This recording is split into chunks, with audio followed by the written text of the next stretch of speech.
Welcome to Woman on Her Path. Every woman has her own unique path. But what does that mean? How does said woman know what her path is? How does she find the courage to follow her path? I am your host, Tiffany Cooper. I am a mother, energy worker, community herbalist, and bhakti yogi. By sharing my experiences and insights on my path, I hope to inspire and encourage you on yours. When we follow our path, we find the answers we need in life. Let's find answers together and create a better world for ourselves and those around us.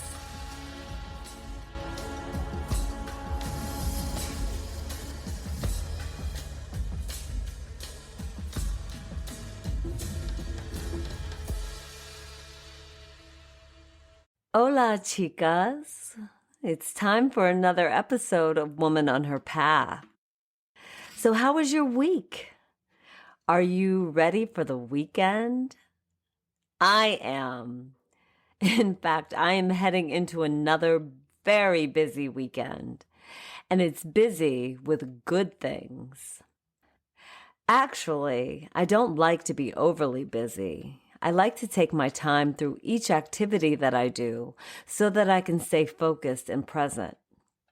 However, I do like to keep busy enough that I am doing something meaningful. And last weekend, I was at a beautiful festival with my spiritual family. There was lots of kirtan, congregational chanting, actually singing, really. There was gorgeous weather, delicious food, and lots of happy conversation. It was so good to be with everyone for such a celebratory event. I got to spend the following day with some new herbalist friends. So there was more good conversation and checking out witchy things, strolling around, and ending it all at a kava bar. This has been so much activity for me lately. After the nice slow pace of the pandemic and a summer that was too hot to do much of anything, I'm trying to learn to keep up again. Oh my goodness. Nothing a visit to the acupuncturist couldn't help. I love my acupuncturist. She is amazing, and she is the real deal. I lay on her table for 45 minutes with needles sticking out of me, wishing that I could stay there forever. Acupuncture is a soothing, out-of-body experience for me. And I miss my acupuncturist so much during the pandemic. In fact, when I was just there, she told me that she didn't need to see me for another 3 weeks, and I had to stop myself from pleading for another visit next week. So today we are talking about motherhood. First, let me start by saying that I have noticed this trend of complaining about motherhood. And over again, I keep hearing the phrase, motherhood isn't easy. I honestly don't really know what that means. Why would it be easy? Who ever said that it would be easy? When has it ever been easy? Motherhood isn't easy. Well, of course it isn't. How could it possibly be easy to grow a child in your womb for 38 to 42 weeks, then go through hours of painful labor to push them through a small opening, sending them into the shock of the world? Then taking care of them, feeding them, bathing them, clothing them, loving them, losing sleep with them, teaching them skills, being a good example for them, losing sleep over them, being proud of them, schooling them, sacrificing for them, driving them around, scheduling them, losing sleep about them, praying for them, disciplining them, being astounded by them, loving them in different ways than before, worrying about them, watching them grow and learn, paying for them, sending them off, worrying about them even more, losing sleep, being proud of them, loving them, and losing more sleep over them. All of this in cultures that make it nearly impossible to do any of it in a healthy way. There are so many obstacles to raising children in society and very little support to help. Motherhood is a serious thing. It is a tremendous responsibility to raise a child who will become an adult, who will contribute to society in one way or another. As mothers, we are literally nurturing the future, many times alone or with meager support. Of course, motherhood isn't easy. To support the mental and emotional health of another being for at least 18 years when you haven't fully healed your own emotional and mental issues is Herculean work. Yet somehow many, many mothers manage to do it. Being a mother is a humongous job. To build any relationship takes work, but for a mother, it's a job that requires unbelievable balance and skill. We have to navigate our children's growing bodies and minds and changing hormones while not losing sight of who we are and continuing to grow and change ourselves. In addition to running a household and or working an outside job, being a partner, or even more challenging, doing it on our own. Then there's the lack of perks. Often no appreciation, little acknowledgement, and no vacation, and certainly no pay. And you know what? That is all in the job description. Yes, women, that is what we sign up for when we decide to become mothers. Of course, motherhood isn't easy. And I know it is not fashionable to say this in some circles anymore, but it is the best job in the world because, here it goes, you will never love any human being the way you love your child. Boom. This is the truth, whether anyone likes to hear it or not. And I'm sorry if it's a hard truth for you to hear. And when your child expresses their love for you, there is no love that will fill your heart the way their love can. Now, if you choose not to have children, there is absolutely nothing wrong with that. Contrary to pro-natal government policies and conspiratorial demands around the world, no one is obligated to have children. Motherhood is not a compulsory state. Just because a woman has lady parts does not mean that she should use them to bear children. Many women are not inclined to be mothers. Many women are not equipped to be mothers. And there is nothing wrong with that. Are women who do not have children missing out? No, absolutely not. They are children of mothers, so they experience the dynamics of that relationship in that way. Women who do not have children still give and receive love. Women who do not have children contribute to the world in ways that women who do have children cannot.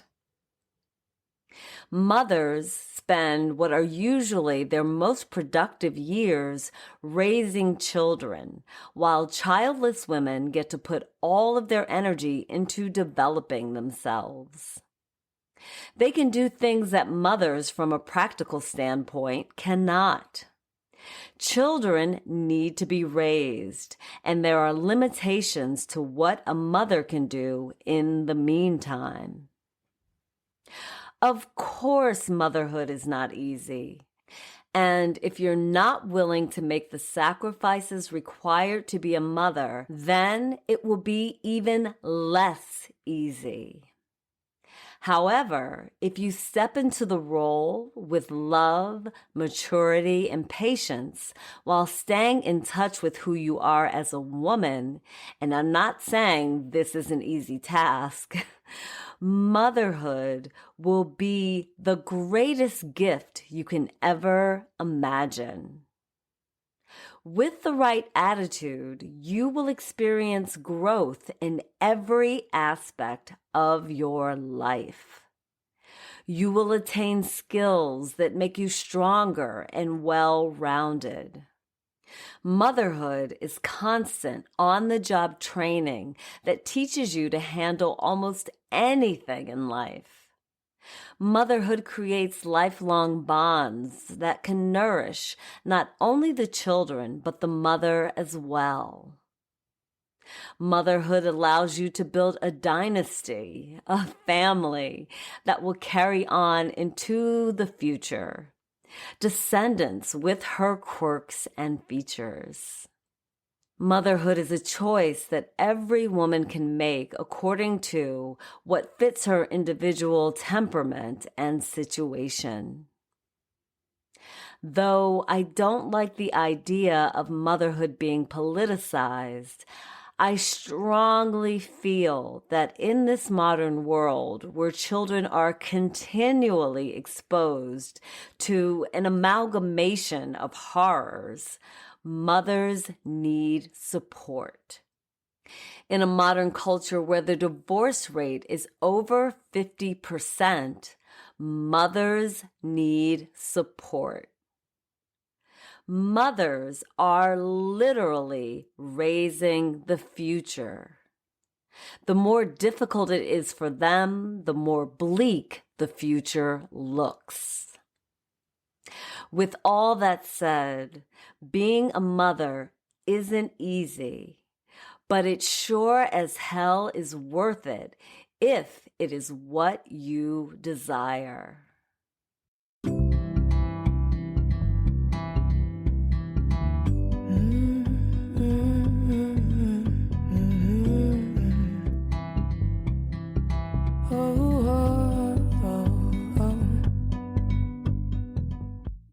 Woman, we are living in a time when our reproductive rights are being challenged and even taken away. This forces women to have children when they may not be prepared to have them in the first place. In cases where a woman or girl becomes pregnant from being raped or the child she is carrying is not viable, some politicians want to make her go through with the pregnancy. If this is not your first time listening to this podcast, you know that being a mother is my favorite thing about my life. I absolutely adore my children. I also recognize that not all women want to or can be mothers. A woman who wants to be a mother but has it forced upon her without any thought of the future of that mother or her child is put in a terrible position. Politicians who say they support life really only support birth. After trying to force women to give birth, they offer her no support for the life of her child. And I won't even get into capital punishment and the many who have been released from prison after DNA evidence has proven their innocence. We know we have a faulty system, yet we still put people to death. Now, birth control and IVF are being questioned. Male politicians seem to be ready to stop at nothing to take the power of a woman's decisions with her own body out of her hands. It seems that we are moving closer to a real-life Handmaid's Tale. Women have no support from the same politicians who are trying to force us to become mothers. Whether it's concerns about low birth rates and population affecting competitive economies, or ideologies that speak to a woman staying home and bearing children, or great replacement theories, these politicians are clearly not planning for a healthy society. Their ideas are short-sighted. Wanting to bring more children into a degrading society is dangerous. Rather, they should be focused on making positive change in society, taking care of people by making sure everyone has adequate health care and living situations, ensuring people have nutritious food easily available to them, creating jobs for people to sustain themselves. The list goes on. Motherhood is a glorious thing, but if a woman is not given what she needs to raise her children in a favorable way, her life, her children's lives, and society only become more troubled. Deciding to become a mother is a major decision. Women are not animals meant for breeding.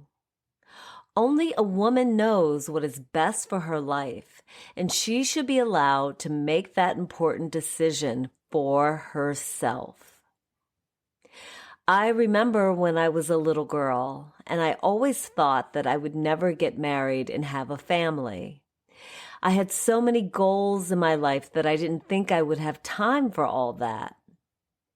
When I grew up and became a mother, I was so happy that I had the freedom to make that decision for myself. I made it consciously and with determination and joy. I was ready to change my life and devote myself to motherhood. That is not a decision to be made by coercion. It is a decision that affects many lives for a long, long time to come. We have to be ready to take on the responsibility, and we have to make sure that we have a conducive environment. My children, even now as adults, are a pure source of love and joy for me. My appreciation of them is what sustains my love of motherhood. Yes, motherhood isn't always easy, but it is the path that I chose, and I have nothing to complain about.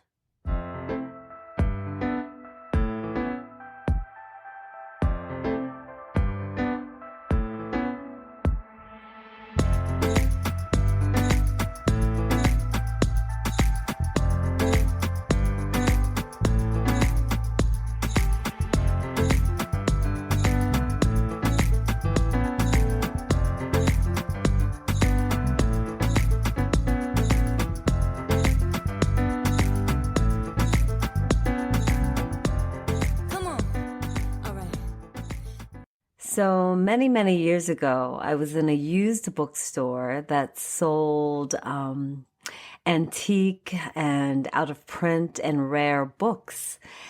And I came across this sweet little book of poetry called Twilight Rhapsody. And it was written by a woman whose name is Florence Marin. Now, the book was written or published in 1931, and within the book were some really sweet poems that this woman, Florence Marin, had clearly written about her own life as a mother and what it sounds like, or what I can assume is also a housewife. It was 1931. So I thought I'd just share some of her sweet little poems with you. Now, the first one I actually gifted to my children for Valentine's Day one year. Every year for Valentine's Day, I would do things like decorate the house or make something special for them, make heart-shaped cakes and cupcakes, and you know, just present them with something nice for Valentine's Day, because they're all three my Valentines. And this particular poem, I actually made little wooden trays and pasted the poem inside of each tray, and then decorated them with their names and little hearts and pretty ribbons and things like that. I tried to stick with kind of early 1900s theme to fitting with the time that the book was published. So here it goes. Raptures. When I my sleeping babes approach, a song within me trills. When I tuck in their coverlets, my heart with gladness thrills. When I arrange the straggling hair that threatens to touch their eyes, when I their relaxed fingers kiss, I taste of paradise. When I caress their tender forms, I thank God for my bliss.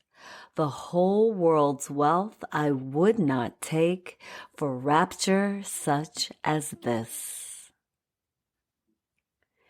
Now, the next one I wanted to share is also very, very sweet, and it just makes it clear to me when I read this poem that she truly adored her baby. And here this one goes. Child's beauty. The music in a baby's voice when soft he coos and chatters. There's beauty in a baby's form when barefooted he patters.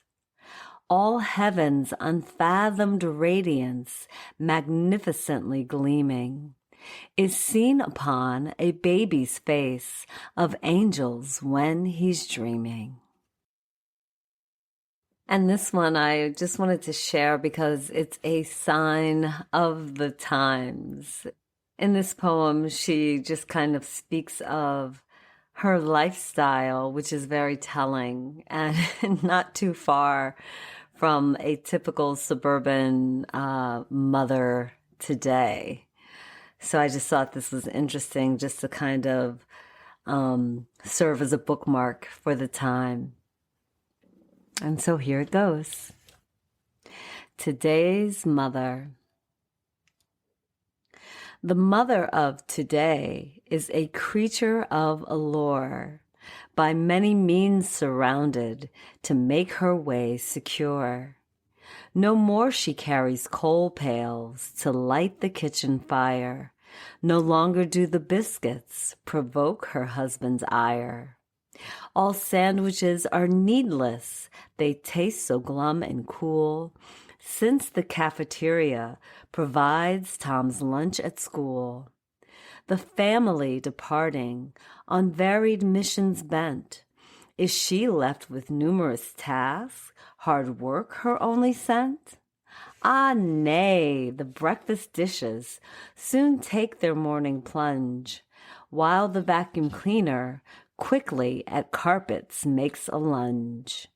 The well-aired beds are made up, the laundry basket too. For mother does not launder what other hands can do.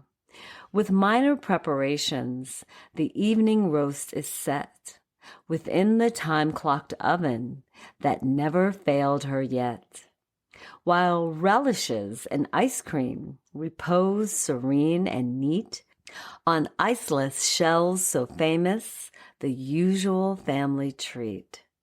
Ma's manicure is perfect. Her coiffure is in prime. As in her snappy roadster, she greets her club on time.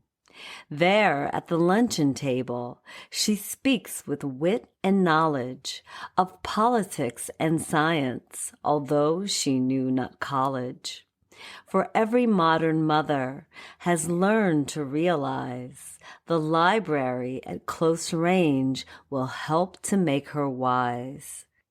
Who mourns the present era and sighs for yesterday knows not the wondrous woman, the mother of today. And so again, I just thought that poem was interesting to serve as a bookmark for what motherhood was like during that time. Obviously for a certain class of women, not for all women. And as I said, it's not so different for suburban women today.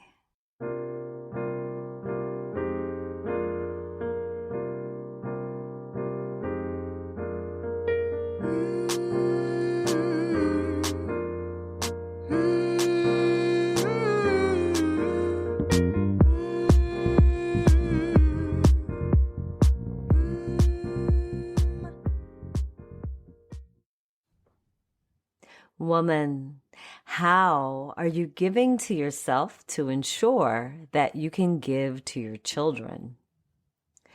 Motherhood can be all-consuming.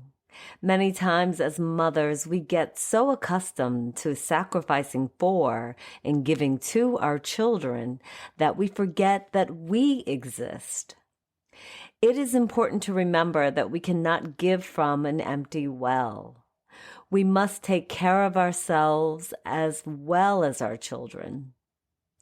We can disappear in motherhood only to realize after our children are gone that we've lost track of who we are.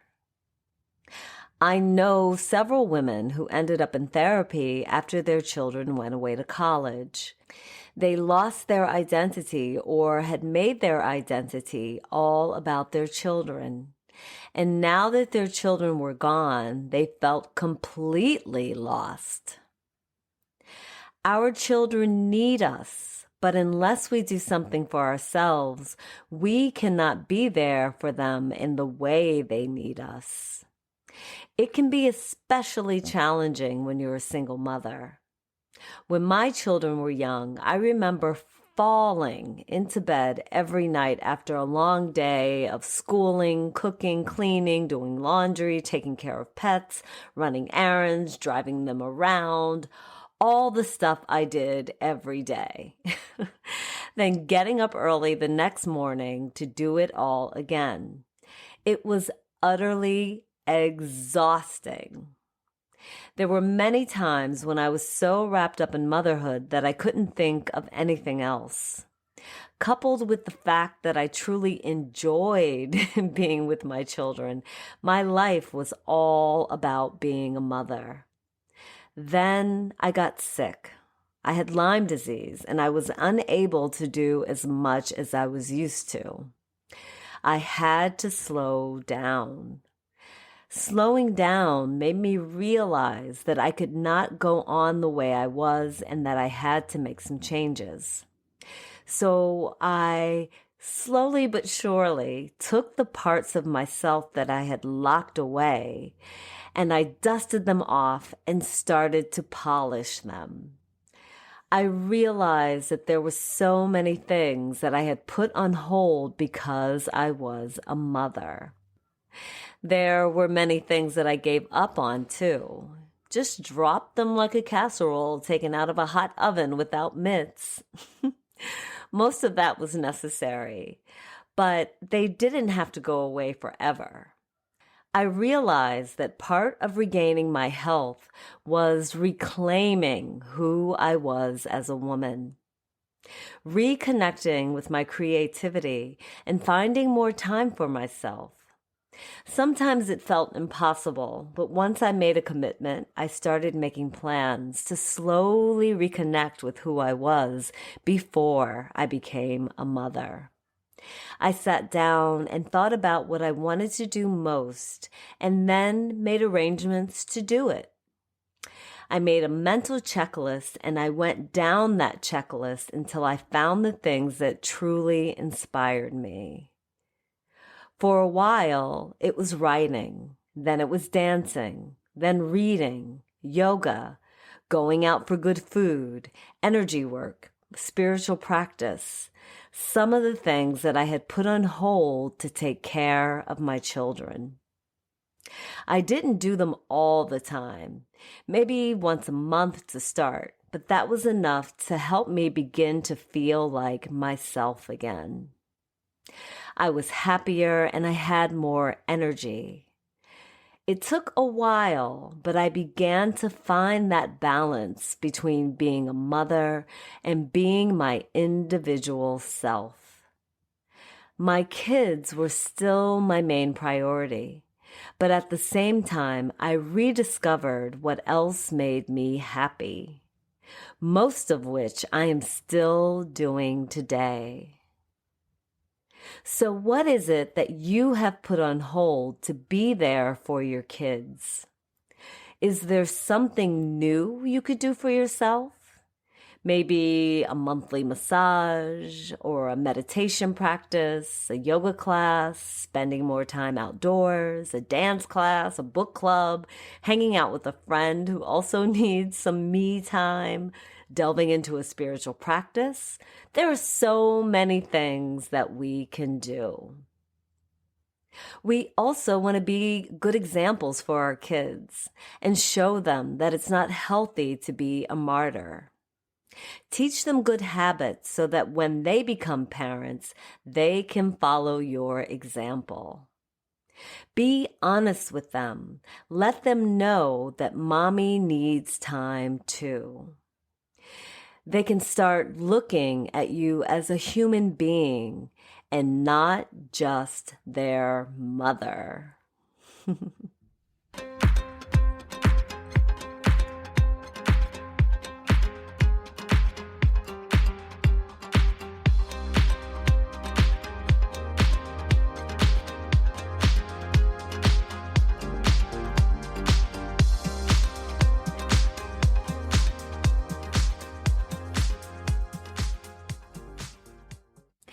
It's time for a tarot reading. Hooray!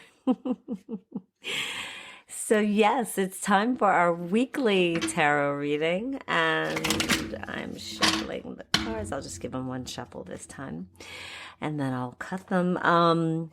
So let's see. The query today is, how will we mother? Oh, no, I'm sorry. Let me start that over. The query today is, what do we need to know to be good mothers in the coming week? And that does not mean only for mothers who have given birth to children or adopted or that are step parents or have children, but that's also for all women who have to mother or nurture someone in some way. And that could be a coworker or it could be a friend. Sometimes it ends up being a stranger. You know, sometimes you have conversations with people you don't know and you realize they need a little nurturing. So yeah, I'm just kind of trying to leave it open without being too open. So let's lay these cards down. I think I'm going to work with 6 cards today because that's what I'm being told. So, okay, let's see what we have here. 6 cards. All right. So, All right. So the first card, which way should I start? Okay, I'm starting here. All right. Thank you. Okay. So the Four of Wands. We have the Four of Wands, and this is a very pretty card. And it's showing me two lovely beings who, with people in the background.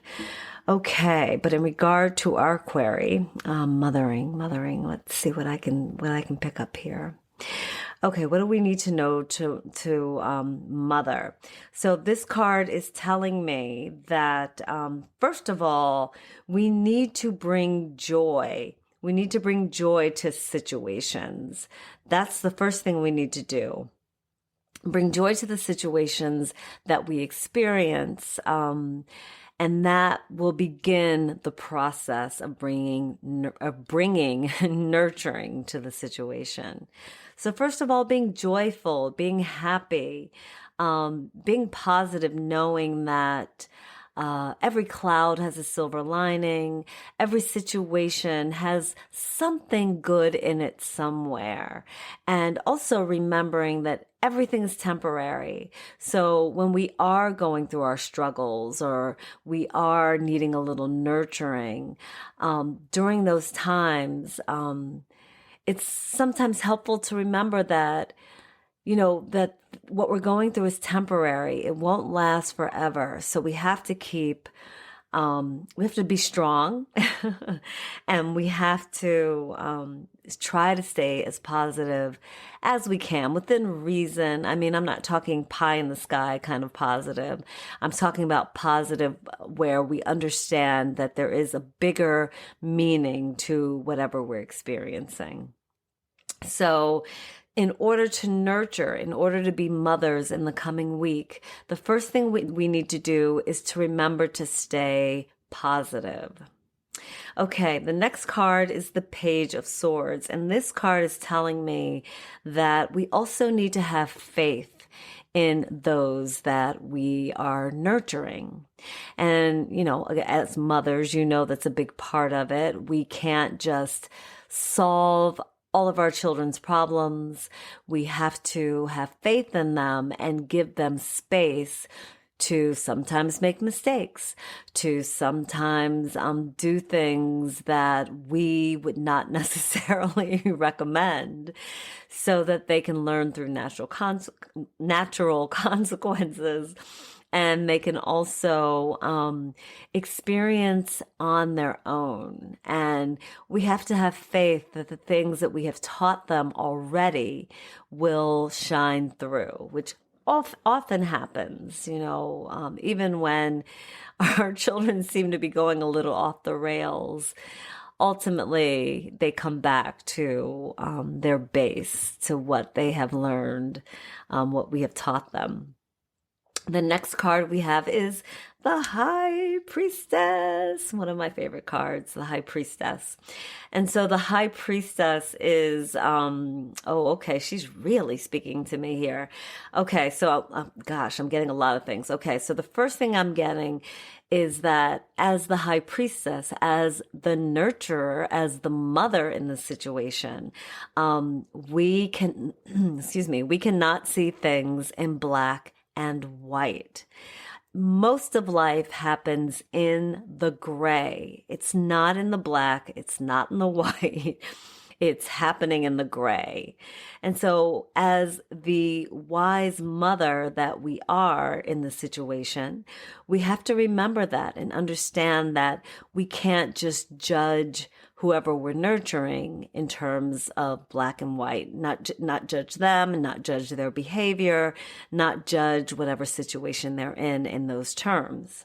Okay, the other thing that this card is telling me right now is that as the nurturer in the situation, we have to use our intuition. We have to go deep into our intuition and connect with the situation rather than kind of stepping back and looking at it from a superficial point of view. We have to dig deep into our intuition and connect with the energy, connect with the person that we're nurturing so that we can understand what it is they really, really need.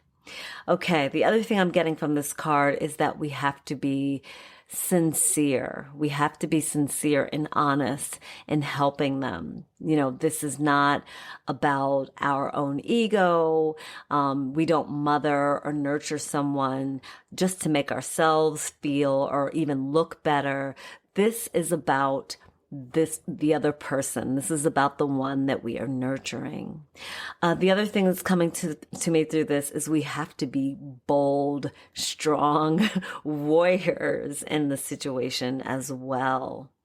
Whoever we're mothering or nurturing is looking up to us. They're looking not to us not only for help, but they're also looking to us as the one to guide them in the situation. And because of the difficulties that they will be experiencing this week, we have to be bold and not kind of shy away from the situation. And again, that honesty comes through again because the honesty is it comes with boldness. A lot of times when we're nurturing, we want to be honest, but sometimes we're afraid. We don't want to hurt someone's feelings. And of course, we still don't want to hurt someone's feelings. But in the coming week, we're going to need to be bold so we can say things honestly in a palatable way. Okay, the next card that's coming up is the Chariot. Oh, okay. This one's really speaking as well. And this one is speaking to us tapping into the masculine energy of the nurturer.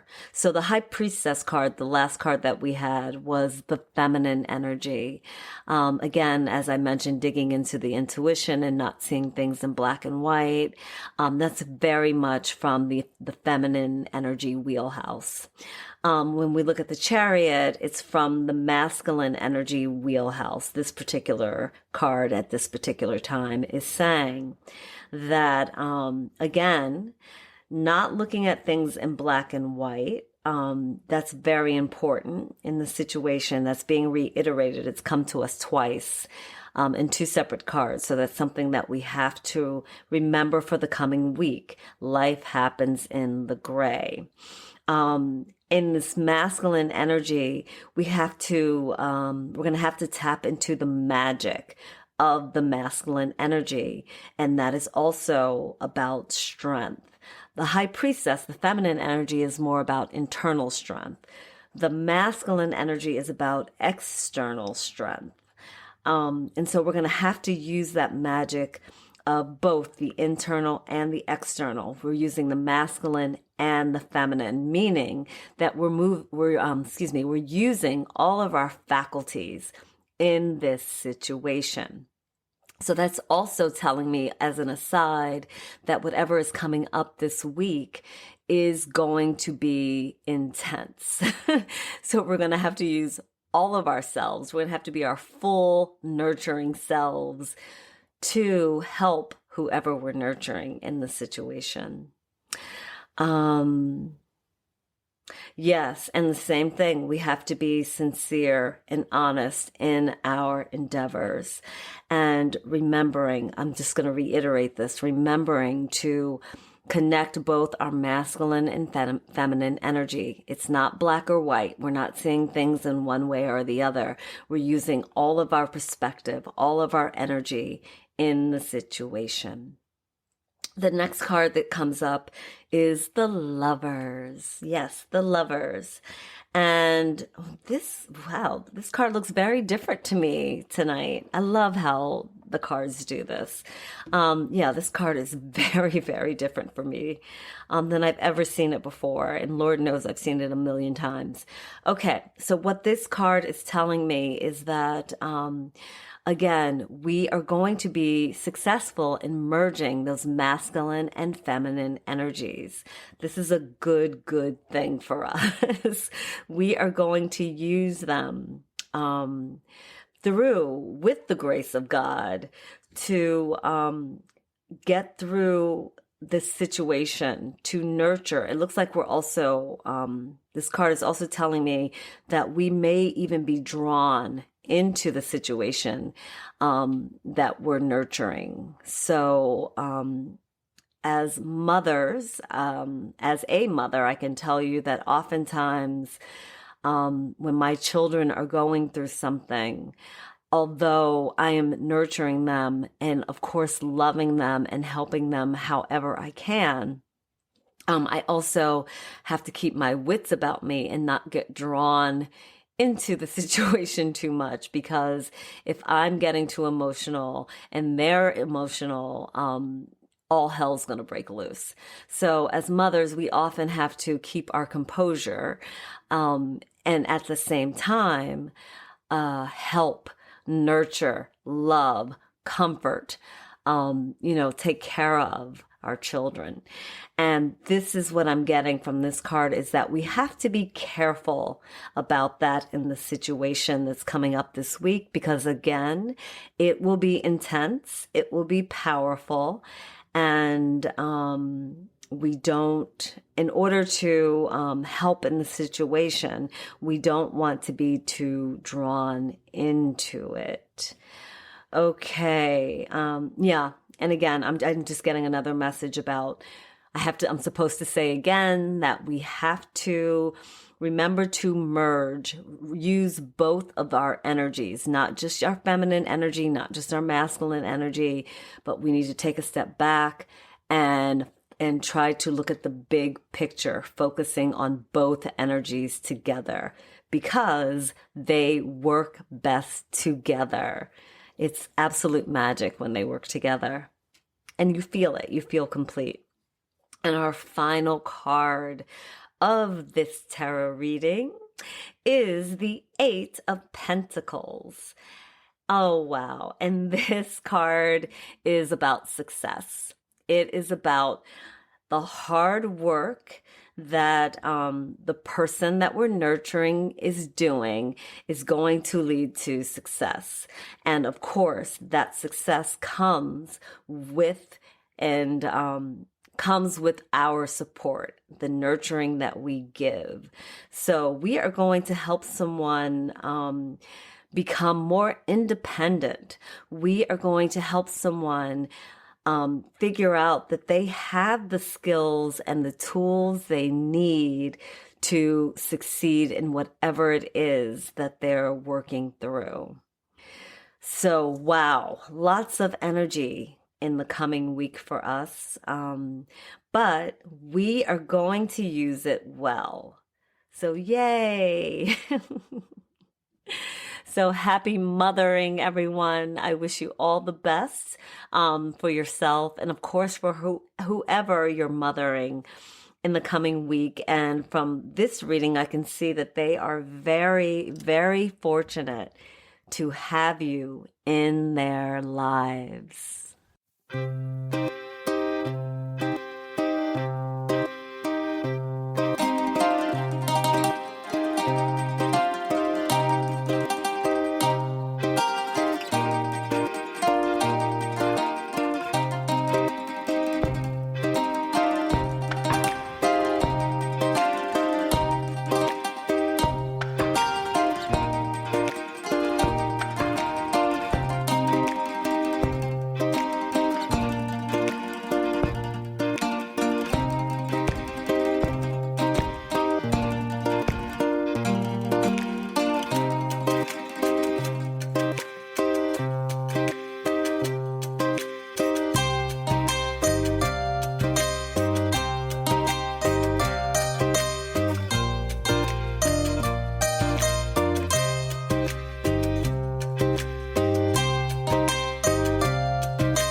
Well, women, mothers, nurturers, whoever is listening, we have reached the end of this podcast for the day. This is the end of this episode, and I'm so grateful that you could join me for this episode. I'm so happy that you were here with me, and however or whoever you mother in your life, I hope that you do so in a way that brings love and support, not just to the one that you're nurturing or mothering, but also to yourself. That is one of the greatest benefits of mothering, is that it's totally reciprocal. You know, you give that unconditional love to your child, and they give it right back, even when they're being a little rough with you.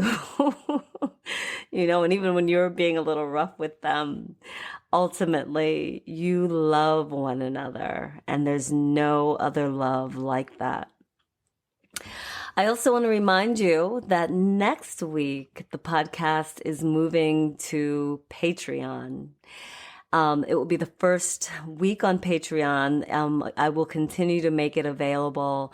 I will continue to make one episode of the podcast available to the public, but all other episodes for the month will be on Patreon. Just because I want to build a community. I've gotten some really good feedback from many, many people that they're enjoying the podcast, and I would like to create a community where I can offer classes and just group discussions, because, that's the benefit of community, is being able to connect with others and discuss whatever is going on in our lives, and encourage one another and strengthen one another. So we will be moving to Patreon next week, and I think that what I will do is the first episode of the month will be available to the public, and then the other 3 or 4, depending on how many weeks are in the month, or how many Fridays are in the month, will be on Patreon only. So I'm looking forward to continuing to build this podcast with you, and build whatever this is all leading to, because I'm feeling this sense of excitement and joy and anticipation. I'm feeling like things are coming, and that's a good thing. Thank you for listening. Thank you for listening to more than one episode. And I'm looking forward to being with you again next week. Have a beautiful week and a beautiful weekend. Bye.